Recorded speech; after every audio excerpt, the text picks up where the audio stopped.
Hi, I'm Karen Sherry. I'm the curator of museum collections at the Virginia Museum of History and Culture, and I'm delighted to welcome you to the latest installment of our program, Curators at Home. This is one of the many programs we're working on while the museum is closed to keep you engaged with us and to continue our work of preserving and sharing our history. And if you haven't already done so, I encourage you to check out our website for a wealth of other programs. You can go to virginiahistory.org/at-home to find free online access to hours of recorded lectures, podcasts, webinars, and a lot of other great resources. Now, none of these programs would be possible without the generous support of our members, and for that, I extend my heartfelt thanks. The museum does not receive any operating support from the state, so we very much rely on the support of our members and others. So thank you very much for that. And one final note before we get started on today's topic, if you have any questions or comments during the program, please leave them in the comments section and I'll get back to them as soon as possible. So today's talk is titled Moral, Maternal, Mannish, and Monstrous, Images of Suffragists from 1900 to 1920. Just a moment to pull up the screen. Now, as this very alliterative title suggests, there were lots of different ways in which suffrage activists were portrayed in this period. This is a period that saw the intensification of the suffrage movement, of the fight for women to have the right to vote. It's a fight that began in 1848 with the first Women's Rights Convention held at Seneca Falls, New York. The fight went through fits and starts over the remainder of the 19th century, but really started to intensify at the turn of the 20th century as the women's suffrage movement gathered steam and created suffrage organizations throughout the states, including here in Virginia with the Equal Suffrage League of Virginia, which was established in 1909 and became the largest suffrage organization in the South.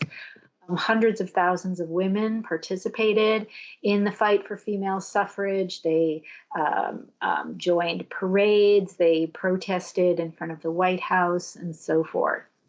This was a fight that was also waged in the popular press through not only words, but also images. And it's the imagery that is going to be the focus of my talk today.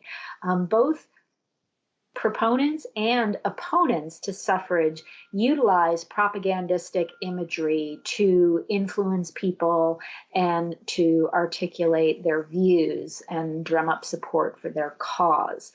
And this imagery appeared in newspapers and illustrated magazines and postcards and posters. It appeared throughout popular visual culture in the States at this time. And I want to look at a selection of this imagery to showcase the different ways in which suffragists were portrayed, because this imagery reveals not only a range of attitudes about those women activists who were out calling for the right to vote, but also these images reveal a lot about broader cultural attitudes about femininity and what women's roles should be in American society. And an image I like to start with is this one. It's called I Feel Two Natures Struggling Within Me, which shows two iterations of the same woman. At the left, she is performing a traditional, conventional domestic role as a loving mother. And at right, she is dressed as a suffragist. She's in her outdoor clothing. She is presumably standing out on a street corner where she's holding up her arms as she's actively calling for the right to vote, for votes for women. This is an image that very much thematizes what was often at the heart of the struggle, heart of debates over whether or not to extend the franchise to women. For centuries, it was believed that women should be confined to the domestic sphere, that their primary duties were as wives and mothers, as guardians of the home, and they should not therefore, be engaged in the public sphere of business, of politics, of civic life. That world was seen as the purview of men only, and as too rough and tumble for women and their delicate and domestic sensibilities. And with the dawn of the modern age in the 20th century, many women wanted to break out of those conventional roles and get more engaged in civic life. And in order to have a voice in civic life, they needed the vote. They needed to be able to have a say in laws that were made and leaders who represented them. Indeed, the vote is the hallmark of democracy, and women wanted that equal voice. Now, while this particular image remains relatively neutral on the subject of female suffrage, it just shows these kind of two visions, a conventional and modern vision of womanhood. Much of the imagery we're going to look at today was more polemical. It very clearly expressed either its pro or anti-suffrage message. And we're going to first look at both pro and anti-suffrage messages that thematize these conventional notions of women as mothers, as nurturers, as goddesses of the home. In the cartoon on the left side of your screen, you'll see this angelic, maternal-like figure who is bidding adieu to children who are leaving the home. You can see the little home building at lower right. And they're walking down a path and entering a city that's full of saloons and brothels and dance halls and other potential pitfalls. The title of this cartoon, Votes for Women and the Larger Home, it suggests that the influence of the home extends into the public sphere. And that was the reason why women should get the vote, according to this pro-suffrage image, because women shape the characters of children and children who would become future citizens of the nation. Women needed to have a say in that world that children entered as they left the home and moved towards adulthood. So women needed to be able to have the vote in order to reform the saloons, the brothels, and other evils of American society. And that same theme is at play in the second image, addressed to the woman in the home. And it shows a comparison of two worlds. One, the kind of middle-class interior where we have a stay-at-home mother engaging lovingly with her child. And that is contrasted with an image of a sweatshop that includes child workers. So we have a scene of child labor. And this cartoon asks of the mother in the home, is this not your business? Intelligent citizens who cared could change all of this. That is, could change the sweatshops and exploitative labor practices, providing, of course, that they had the power of the ballot. Do you care? Mothers are responsible for the welfare of children, all children. Do your duty as a mother and demand votes for women. So this is an image that very explicitly makes the link between mother's conventional role as guardian of children to extend that role into the public sphere to be able to change the world for the better for all of America's children. Other pro-suffrage images that utilize these themes of conventional womanhood and motherhood include the image at left, double the power of the home, 2 good votes are better than 1. And as this title and image suggest, if you have this idealized, nurturing, responsible mother in the home, if you give her the right to vote, it will actually double the power of the household to effect change in American society. The cartoon at right, still teaching him, underscores women's role as the first teachers of children, as shaping the character and the mind of children through her role as an early teacher. Yet this teacher, who's titled Thinking Motherhood, is still teaching the adult man. She's schooling him in the ABCs of government, as the book reads. Democracy is government by all the people. So she is reminding him of the fundamental nature of democracy, that all the people, including women, should have the right to vote. We also see the motif of the woman as household manager, as someone who can sweep up dirt and clean up society in these two cartoons, which show women with brooms as they sweep away a variety of social evils, including unclean bakeries, sweatshops, child labor, prostitution, and so forth. Now, anti-suffrage imagery also deployed these themes of traditional feminine domesticity and motherhood, but they did so in a very different way and to very different ends, to argue against empowering women with the vote. And one of the common motifs we see in this anti-suffrage imagery is the theme of role reversal, of gender inversions that happen when women leave the home to go out to agitate for the right to vote and to get engaged in public life. And both of these postcards showcase that inversion taking place, where it is the man who is stuck at home performing traditional domestic duties that had heretofore been done by women, duties such as caring for the child, as doing the laundry, as cleaning house. And the text that accompanies both these images very clearly states their position. On the left, the man who's stuck performing domestic chores is saying, "I wish I was single again." And at right, the man who's kind of emasculated, he's wearing an apron, he's got his hands sunk into a tub of laundry. He's saying, "I want to vote, but my wife won't let me." Both of these suggest, in a pejorative way, the effects of women becoming active in the suffrage cause and calling for civic participation.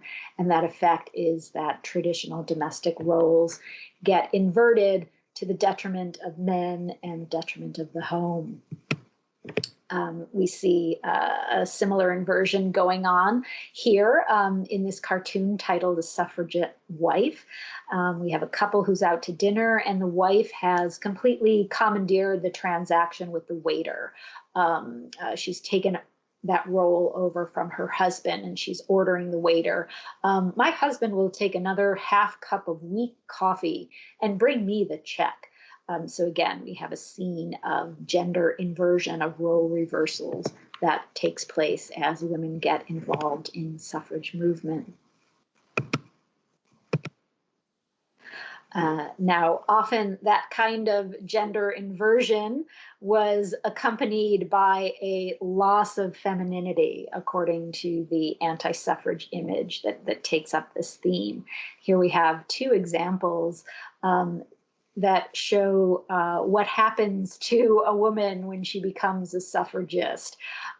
She becomes this mannish, monstrous-like figure.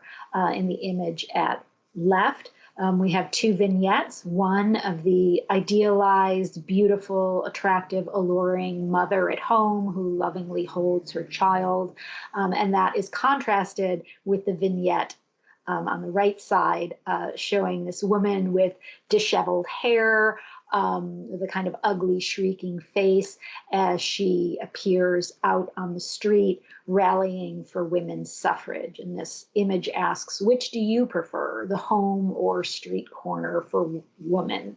And clearly this image prefers the maternal idealized image at left. And a similar kind of transformation takes place in the postcard at right, which shows the origin and development of a suffragette from her youthful charm and beauty up until age 50, when she becomes a suffragette.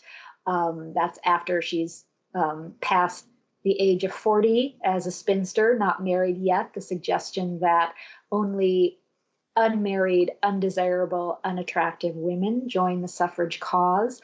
And the 50-year-old suffragette is presented as this kind of monstrous figure wielding an axe. Her hand is bent in this claw-like shape as she screeches for votes for women. That stereotype of the suffragist as a monstrous, mannish, unattractive, perverted female was one that was embraced by a lot of anti-suffrage cartoonists. It became a familiar stereotype in anti-suffrage imagery. And here are just two more examples of that. On the right, Laura Foster's Rulers of the Nation, which shows a suffrage parade as this kind of shrieking band of harpies who, disheveled, older, ugly women who stampede through the streets calling for war and destruction as part of their cause. The Life cartoon on the left side of the screen, which shows 3 iterations of militants. At the top, the militant suffragists as they are, it shows them as these ugly, older, unattractive women, very kind of mannish and unfeminine looking. In the second row, we see these suffragists as they think they are. They envision themselves as these idealized goddess types, Joan of Arc's angels, classical goddesses. And then in the bottom row, these militants are depicted as they appear to police and shopkeepers, and they appear as these devilish monsters with their horns and beady eyes and their gnashing teeth. Now, that stereotype of the kind of ugly, monstrous suffragist was actually satirized in this cartoon by John Sloan, which shows a married couple observing a suffrage parade. And you can see the suffragists in the background who are marching with their Votes for Women banners and sashes. They're these young, attractive, fashionable women, and that surprises the wife in the foreground, who says to her husband, "They ain't so awful mannish, Pop." She's expressing her surprise that these actual suffragists are not the demonic monsters that the stereotype has led her to believe. Kind of humorous commentary on that particular stereotype.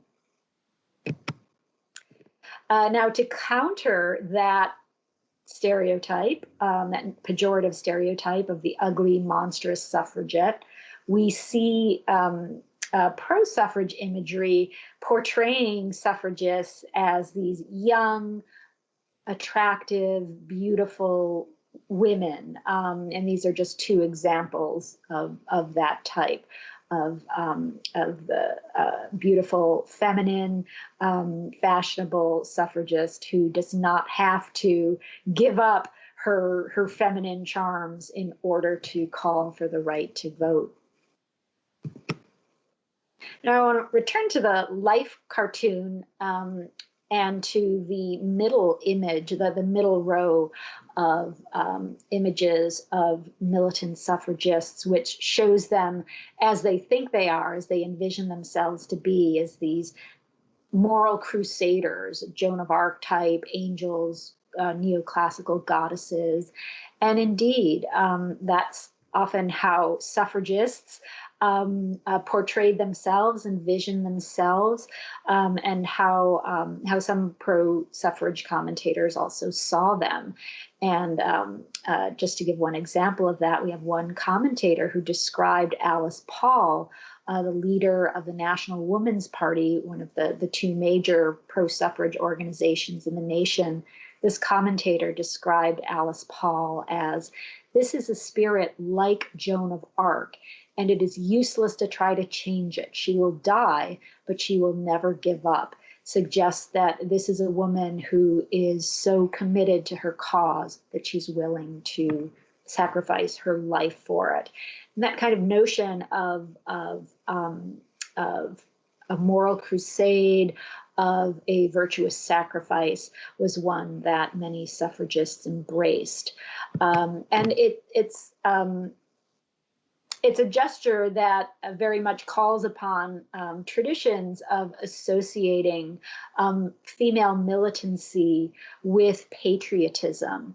We see that in this famous painting by the French artist Eugène Delacroix of Liberty Leading the People, where this female goddess-like figure of liberty is the personification of France as she leads citizens over the barricades in the 1830 revolution.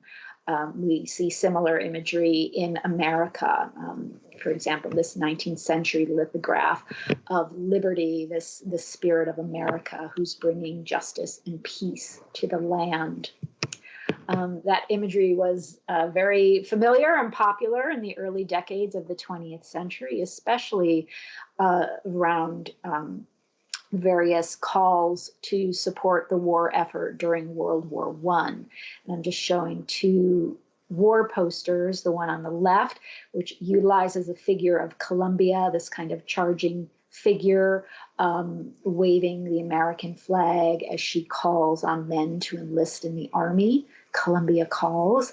In the second image, we see an even more activated personification of America, this Columbia-like figure, this moral crusader who is charging across the composition, this very dynamic pose wrapped in the American flag, next to the American eagle, as she encourages Americans to buy Liberty bonds in support of the war effort.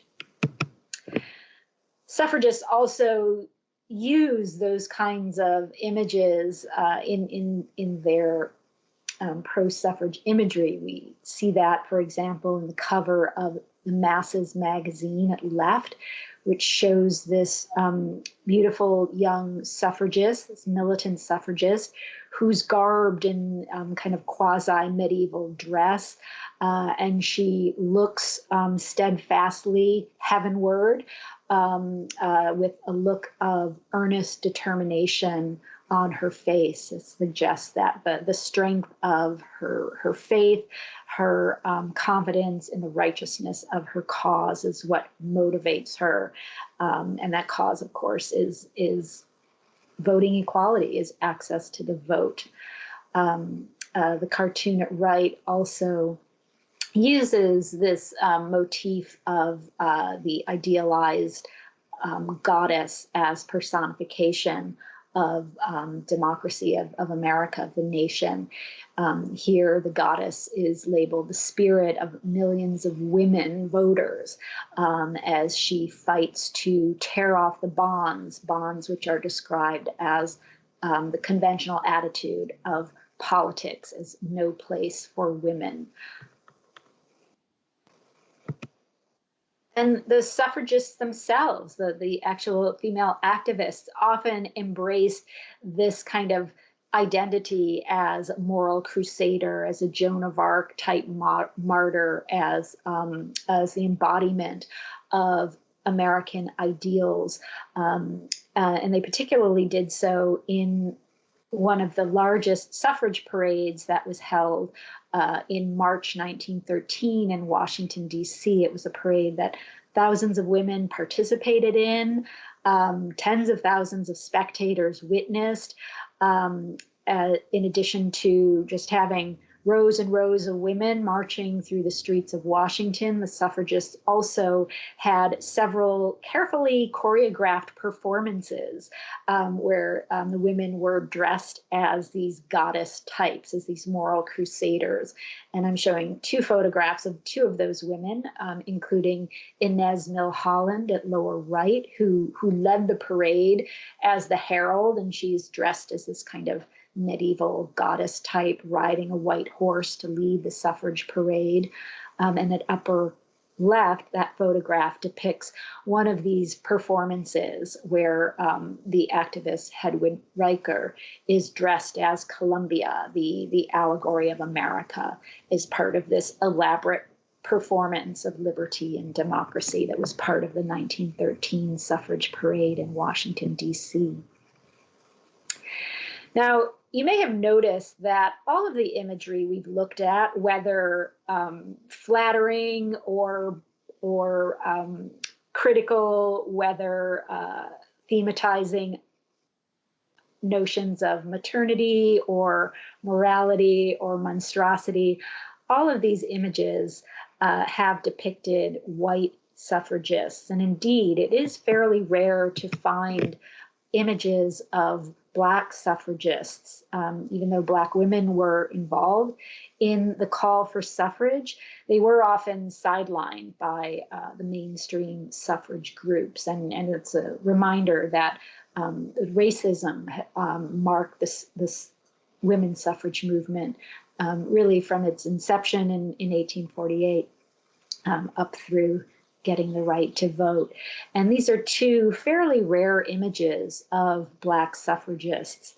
The one on the left is a postcard that recasts that familiar motif of gender reversals taking place in the home as the husband is stuck doing the laundry and other traditionally female chores, as the woman gets ready to go out and fight for votes for women. In this particular case, though, that common motif has the added dimension of racism. You can see the kind of ugly racist caricatures with which these two figures are represented. The cartoon at right, it fairly perceptibly showcases the exclusion of Black women from fully participating in the suffrage movement. Here it shows a Black and a white suffragist. They're both holding up the same exact sign. They're calling for votes for women, but the white suffragist who is striding off to join the march is holding up her arm to block the Black suffragist from doing so. And this cartoon is titled "Just Like the Men," and it's subtitled "Votes for White Women." So it's a cartoon that underscores the difficult position that Black women had with regard to the larger suffrage movement, and also the racism that marked not just the suffrage movement, but American society as a whole in this period. The suffrage movement, of course, culminated in 1920 with the ratification of the 19th Amendment that guaranteed all women the right to vote. And it states that the vote shall not be denied or abridged on account of sex. So that is indeed the milestone amendment that changed the nature of American democracy by granting all women the right to vote. It also marks the single largest expansion of the U.S. electorate in our history. So again, a milestone occasion, and one that we are celebrating this year in 2020 with the centennial of that amendment. So I hope that this survey of a range of suffrage imagery has given you a sense of the diverse attitudes towards suffragists in the early decades of the 20th century, and the ways in which suffragists were perceived and portrayed, and the way that those portrayals reflected larger attitudes about whether women should have the vote and what their role should be in American society. So thank you for tuning in today. And before I leave, I just want to remind you of the next program in our Curators at Home series, and that will take place Friday, May 22nd at noon, in which my colleagues, Paige Newman and Laura Stoner, will present on a topic titled, "A Letter is Worth 1,000 Words." So I hope you'll get to see that. Thank you again for joining us today, and stay safe.